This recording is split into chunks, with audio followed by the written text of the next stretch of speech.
पारस गुट से ज़्यादा अहमियत चिराग पासवान रखते हैं पीएम के लिए। ये बात बीजेपी को भी पता है।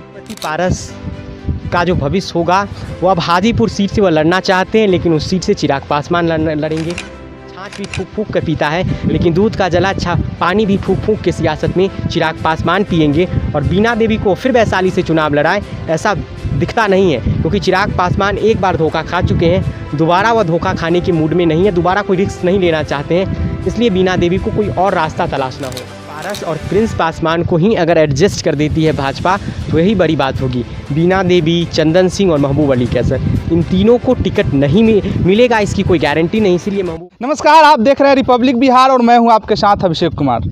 बिहार में जिस तरीके से एनडीए और इंडिया दोनों तमाम दल तैयारियों में जुट चुके हैं, क्योंकि 2024 का लोकसभा चुनाव है और ऐसे में चिराग पासवान जो लगातार एनडीए से अलग होकर के पूरे बिहार में घूमकर अपने जनादेश को बढ़ाने का कार्य कर रहे थे, लेकिन फिलहाल वह जिस तरीके से एनडीए का बैठक दिल्ली में प्रधानमंत्री नरेंद्र मोदी के नेतृत्व में हुआ, उसमें चिराग पासवान पहुंचे। तो इस विषय पर चिराग पासवान का आगे का क्या रणनीति हो सकता है, सीट शेयरिंग में उनको क्या कुछ मिल सकता है, इन विषयों पर चर्चा करने के लिए हमारे साथ युवा राजनीतिक विश्लेषक अमित मौजूद है। आइए हम अमित से बातचीत करते हैं। बहुत बहुत स्वागत है अमित आपका। बहुत बहुत धन्यवाद अभिषेक जी आपका।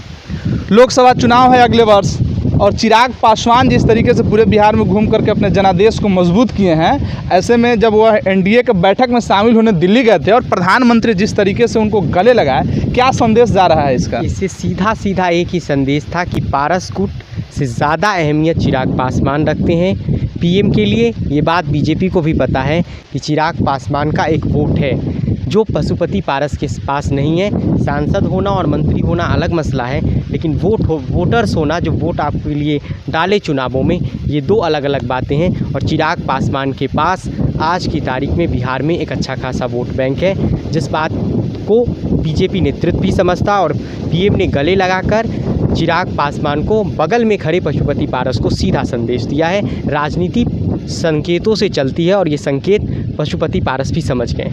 तो ऐसे में क्या लगता है कि पशुपति पारस जिस हाजीपुर सीट को लेकर लगातार हाय तौबा मचा रहे हैं और कह रहे हैं हम जब लड़ेंगे तो हाजीपुर लड़ेंगे, क्या हो सकता है उनका भविष्य पशुपति पारस का? पशुपति पारस का जो भविष्य होगा वो अब हाजीपुर सीट से वो लड़ना चाहते हैं, लेकिन उस सीट से चिराग पासवान लड़ेंगे।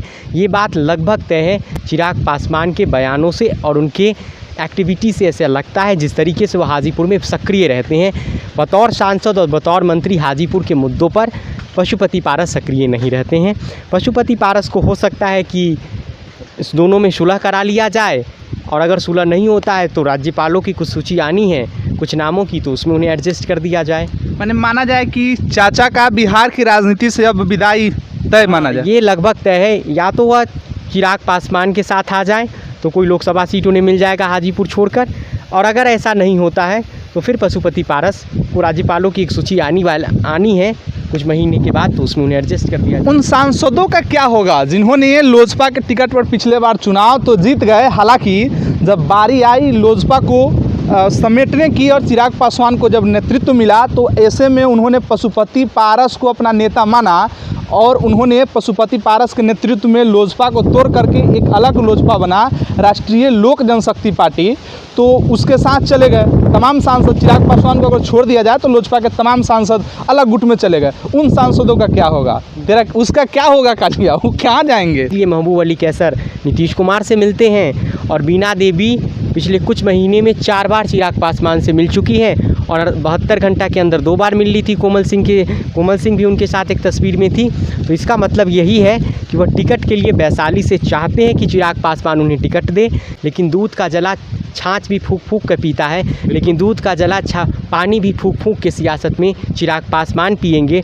और बीना देवी को फिर वैशाली से चुनाव लड़ाए ऐसा दिखता नहीं है, क्योंकि चिराग पासवान एक बार धोखा खा चुके हैं, दोबारा वह धोखा खाने के मूड में नहीं है, दोबारा कोई रिस्क नहीं लेना चाहते हैं। इसलिए बीना देवी को कोई और रास्ता तलाशना होगा। तो गठबंधन में क्या माना जाए, चाचा भतीजे एक साथ आएंगे कि फिर इसी तरीके से चलता रहेगा? कि ये चाचा और भतीजा आएंगे कि नहीं आएंगे ये कहना मुश्किल है, लेकिन अगर चाचा नहीं आते हैं तो इससे एनडीए पर कोई फ़र्क नहीं पड़ता है वोटों के लिहाज से। भतीजा यानी चिराग पासवान रहना चाहिए, क्योंकि